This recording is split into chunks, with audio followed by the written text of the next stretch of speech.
Olá a todos! Está no ar o programa Fórum Legal. Hoje vamos falar sobre alcoolismo e trabalho, como esta doença vem sendo abordada pelas entidades jurídicas, médicas e sociais. Vamos conhecer também o projeto de lei da Câmara, número 12 de 2011, que determina fim de embriaguez habitual como justa causa para demissão. Este projeto já foi aprovado pelo Senado Federal e voltou para a Câmara dos Deputados devido a algumas mudanças existentes. Confira aqui no programa Fórum Legal.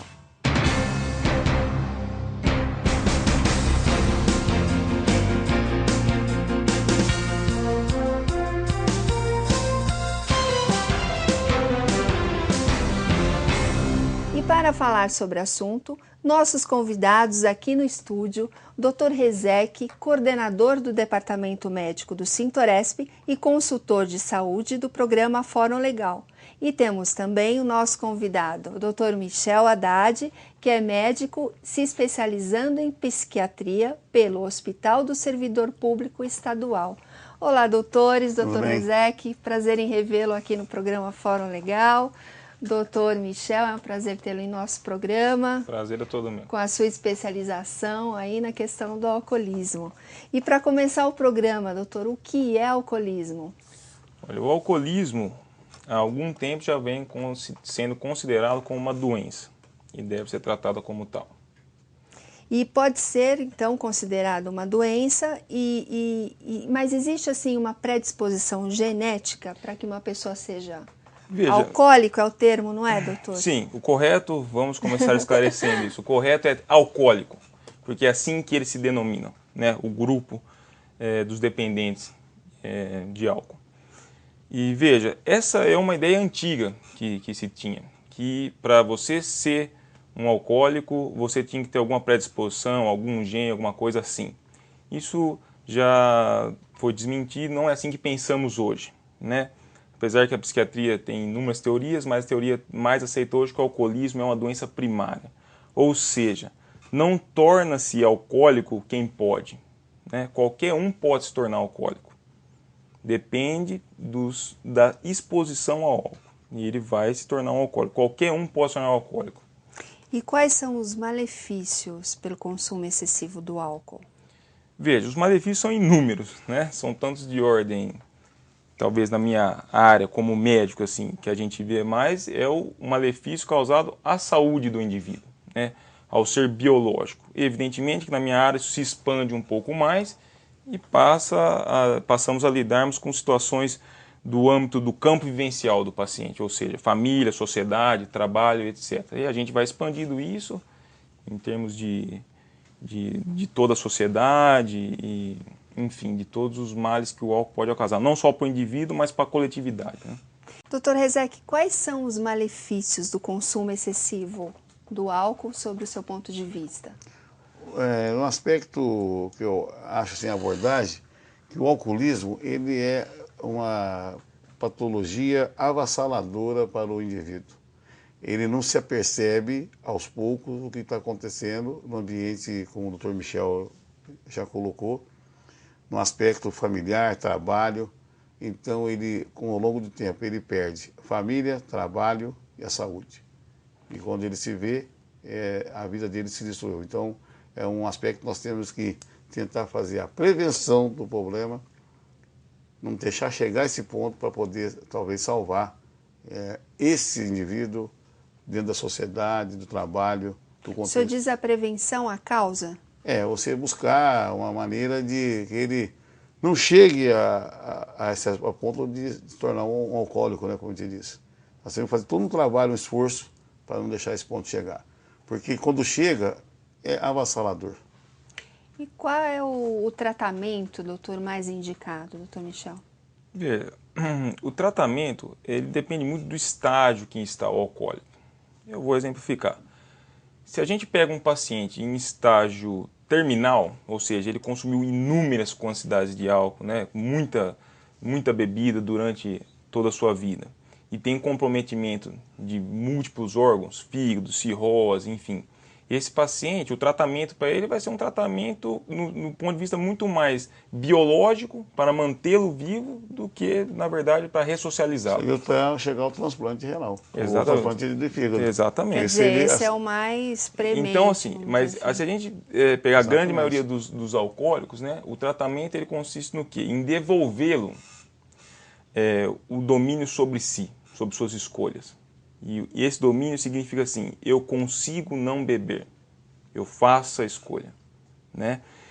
O tratamento tem remédios que diminuem a compulsão por álcool, né? Essa vontade de beber. Muitas vezes também temos que tratar o quê? O alcoólico que deixa de beber e vai entrar em estágio de abstinência. Abstinência. Que é tão grave quanto a intoxicação aguda. A abstinência. Exatamente, o doente morre por abstinência. Então, até essa descontinuação do consumo de álcool deve ser feita sob os olhos rigorosos do médico. E vamos supor, o paciente, vou chamar de paciente, Sim. porque tratamos aqui como uma doença, ele se cura, chega à cura. Ele pode depois voltar a beber socialmente? Pode, doutor? Pode, eu acho que é exatamente isso. Nós temos que fazer ele vislumbrar a possibilidade de ele tornar um cidadão normal.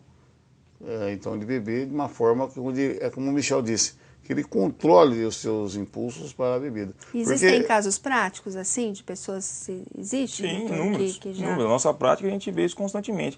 Porque, como eu disse, nós devolvemos ao paciente, aí está a cura, a capacidade dele escolher. Eu posso tomar uma taça de vinho socialmente, numa reunião, ou todos os dias, se quiser, como muitos... Quantas vezes você vê numa festa, a mulher chega com o cara, com o marido, aquela preocupação dela beber, depois da finalização da festa, se ele tomar... Quer dizer, eu acho que nós temos que talvez trabalhar esse lado do controle dele para a bebida, porque eu acho que quando o organismo é assim, experimentou a bebida, a dependência química que é complicada.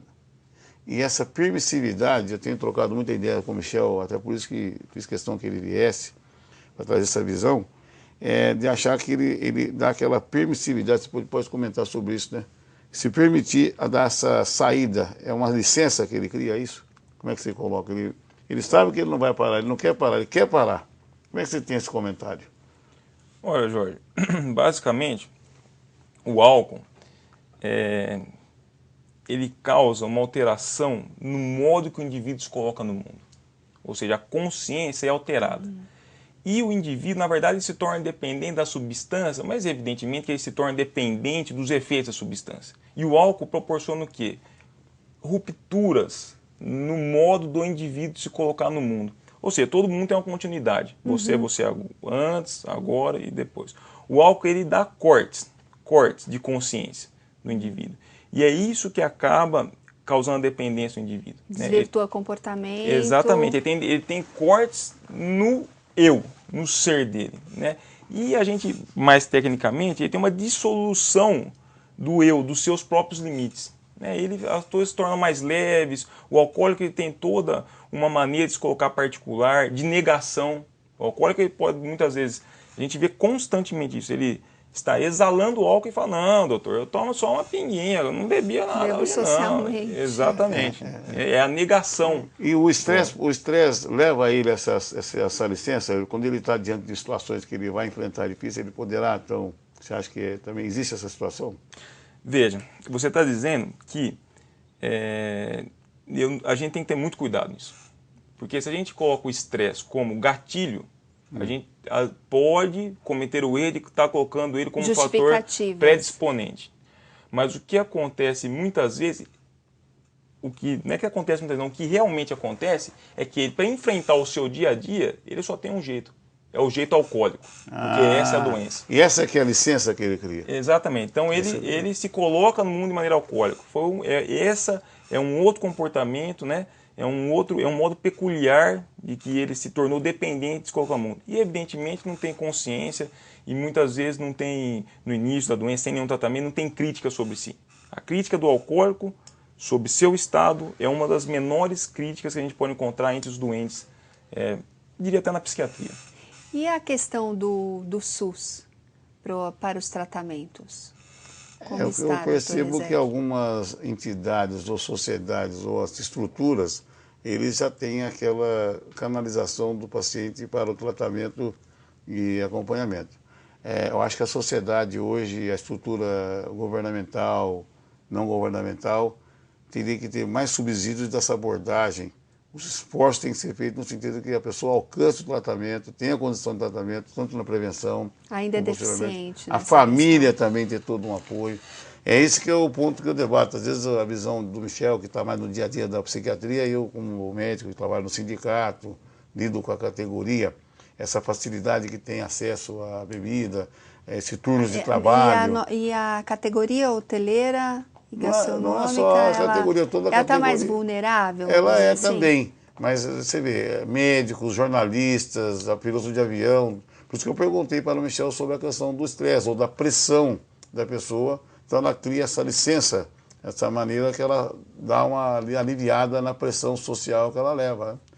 Então eu acho que, por exemplo, que nós deveremos trabalhar isso muito mais, um esforço muito mais acentuado, inclusive do Congresso Nacional, das entidades, nós como sindicato, por isso que eu tenho tentado passar essa imagem, essa mensagem aqui no sindicato, que nós temos que trabalhar na mesma intensidade a questão do alcoolismo com a nossa categoria. Não que eu queira dizer que a categoria, pela facilidade, pela proximidade que ela tem de acesso à bebida. Né? Porque diz que numa pesquisa realizada pela Universidade Federal de São Paulo, 15% dos brasileiros sofrem desse tipo de doença.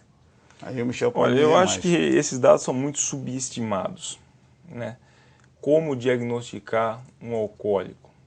Os instrumentos na psiquiatria até, né, que é a especialidade que cuida dessa patologia em especial, são muito raros, são escassos, eu diria, não raros, não, escassos, né, são pouco e mal delimitados. Então, não temos instrumentos quantitativos para determinar bem isso aí. Porque é uma especialidade, veja, isso é uma coisa muito particular minha, que eu acho que quando a gente lida com a subjetividade, a gente tem que ser muito mais qualitativo do que quantitativo.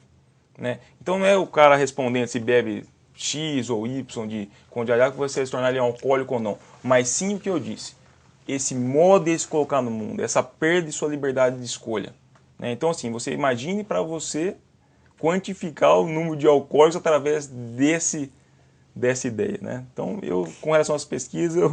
E existe um pouquinho com relação assim à profissão que a pessoa exerce, que é o que o senhor estava falando agora? Existe. Existe. Meu ponto de vista é assim, eu acho que nós agora estamos acordando com uma coisa que já existia. Acho que a sociedade, quando eu falo sociedade no geral, tem que acabar com os tabus, com os preconceitos, enfrentar essa situação de forma mais assim, incisiva, objetiva e também não preconceituosa. Porque às vezes a pessoa que bebe, ele sabe que vai ter o preconceito. Então nós temos que lidar isso com mais naturalidade. Eu trabalhei muito com HIV também, com AIDS, na época com DST. Então essa abordagem de não rotular, você entendeu? De a pessoa se sentir mais à vontade para ela poder ter o seu trânsito, para poder tratar, para conversar. A abordagem no serviço, é isso que eu bato muito isso. Dentro dos colegas de trabalho, a naturalidade de tratar a pessoa. Existe muita a questão que é o que fala exatamente o projeto da justa causa pela embriaguez habitual. Aí o senhor eu acho isso recebe altamente, esse projeto, até torcer para ser aprovado logo. A sociedade, como nós estávamos conversando anteriormente, está clamando por isso.